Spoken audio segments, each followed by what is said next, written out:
In the heart of ancient Mesopotamia, between the Tigris and Euphrates rivers, there stood a city whose very name has echoed through millennia: Babylon. It was more than a city. It was called the gateway to the gods, a symbol of human power and divine mysteries.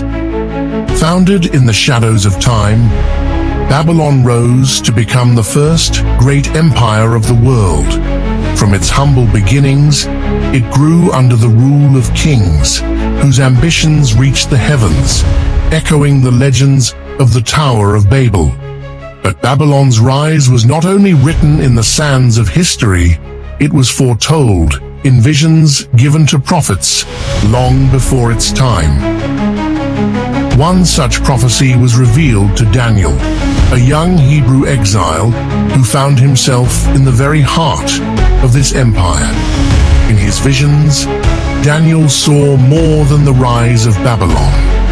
He foresaw the entire span of human history, from the world's first empire to the end of days. This vision, shrouded in mystery, revealed the rise and fall of kingdoms, from Babylon's golden age to the final chapter of human history. But before the grandeur of Babylon, before the mighty ziggurats rose from the earth, there was a man whose name would become synonymous with power, ambition, and defiance. His name was Nimrod. Nimrod, the great-grandson of Noah, was born into a world reshaped by the flood. The scriptures tell us in Genesis chapter 10, verses 8 to 9, that Nimrod began to be a mighty one on the earth. He was a mighty hunter before the Lord. But Nimrod's strength as a hunter was only the beginning. The Bible's account of Nimrod is brief but powerful.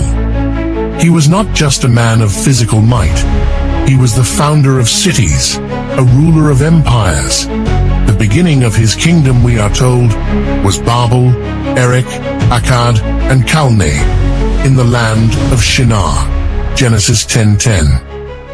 Nimrod's ambition was vast, and it did not stop at building cities. He sought to unite the people of the earth, to bring them under his rule.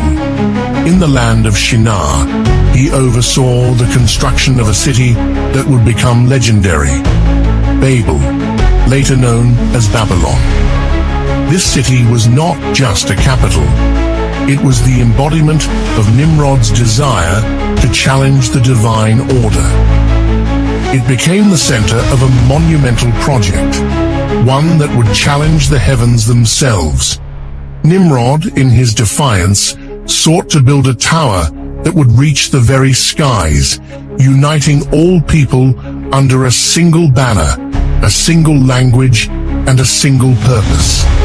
Come, let us build ourselves a city with a tower that reaches to the heavens. Genesis chapter 11, verses 4. As the Tower of Babel soared toward the heavens, an act of defiance against the Almighty, the ambitions of Nimrod were met with divine intervention. God, seeing their pride and unity, scattered the people across the earth, halting their plans and ensuring that the tower would never reach its intended height. This divine decree marked the end of Nimrod's reign, and he met an untimely death, his dreams of glory shattered. Therefore, its name is called Babel, because there the Lord confused the language of all the earth. Genesis chapter 11, verses 9. The once great city became a memory, a symbol of pride and rebellion against God. But from the ashes of Babel, the story of Babylon was not yet finished. As centuries passed, a new ruler would rise, a king who would restore Babylon to glory and etch his name into the annals of history. This king was Nebuchadnezzar. Nebuchadnezzar II, the king who ruled 605 to 562 BCE, transformed Babylon into the most powerful empire of the ancient world. Under his reign, the city would flourish, its walls adorned with treasures, and its people united in prosperity. As Nebuchadnezzar walked the grand avenues of his city, he could not help but marvel at his accomplishments.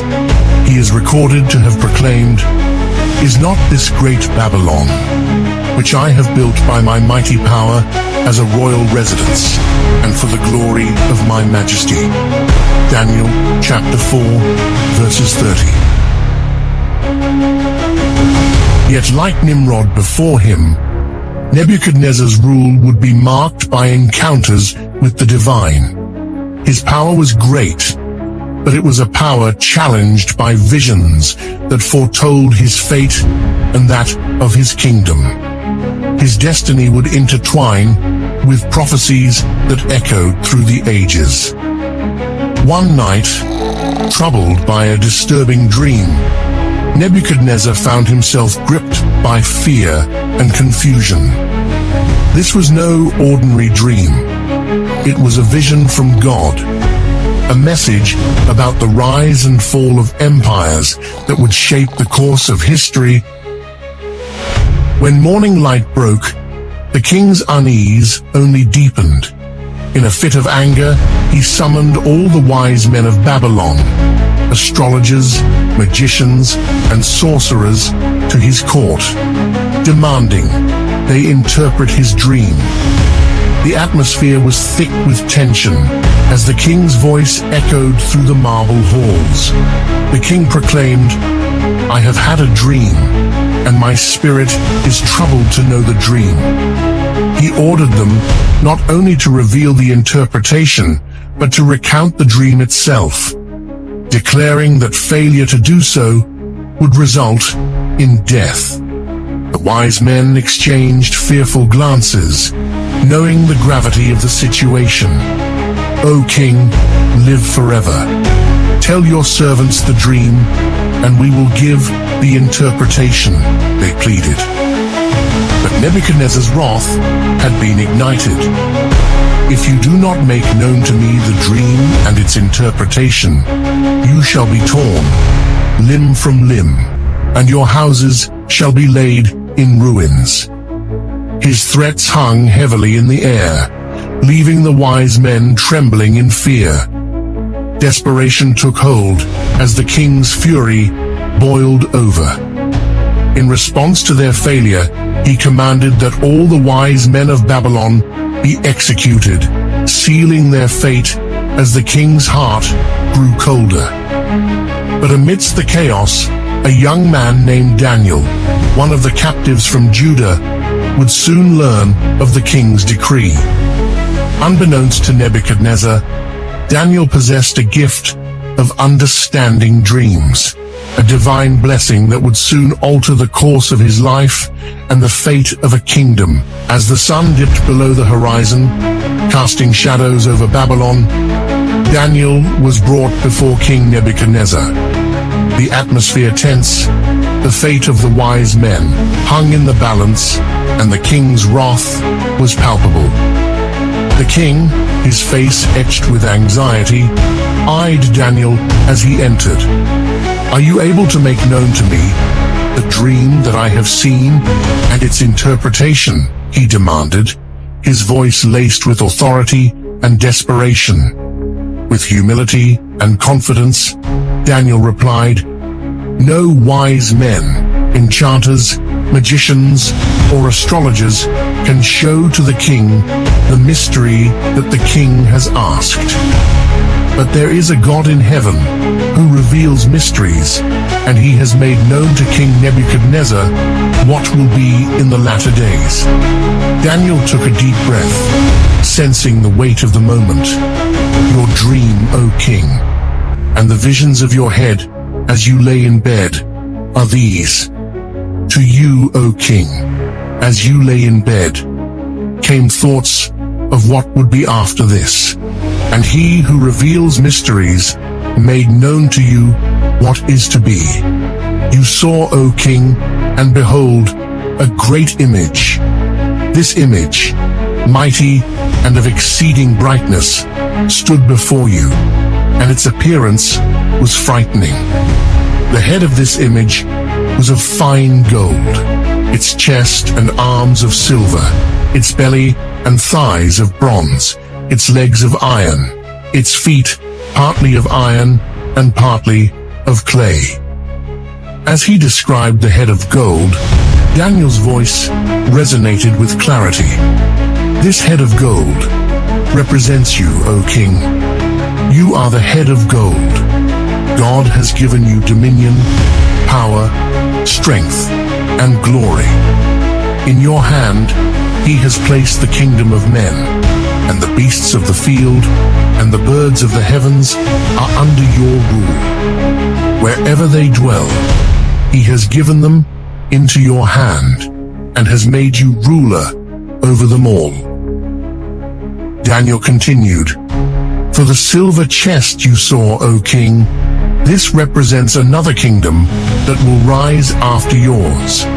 The two arms of silver signify a duality, two distinct parts of this kingdom, united under one rule. This second kingdom will be inferior to yours, as silver is to gold, but it will nonetheless conquer Babylon and establish itself as the next great empire. The prophecy of the Second Empire was later reaffirmed during the reign of King Belshazzar, Nebuchadnezzar's successor. In Daniel 5, as Belshazzar held a great feast and desecrated the sacred vessels from God's temple in Jerusalem, a mysterious hand appeared and wrote upon the wall, Mene, Mene, Tekel, Upharsin. Belshazzar, terrified, called for Daniel to interpret the writing. Daniel, standing before the king, revealed the meaning of the words, Mene. God has numbered the days of your kingdom and brought it to an end. Tekel. You have been weighed on the scales and found wanting. Peres. Your kingdom is divided and given to the Medes and Persians. Daniel chapter 5, verses 26 to 28.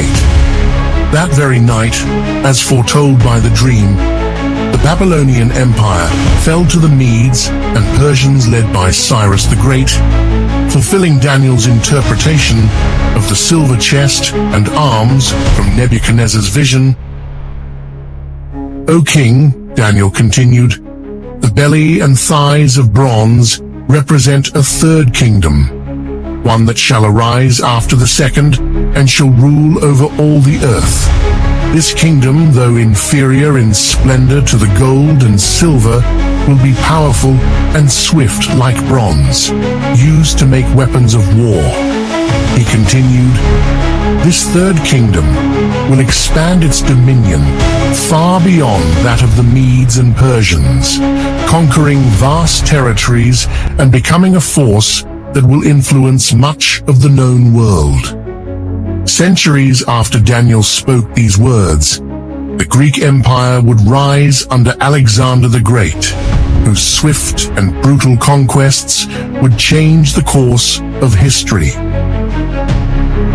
In 330 BC, Alexander led the Greeks to victory over the Medo-Persian Empire, fulfilling the prophecy that the Bronze Kingdom would take over the Silver one.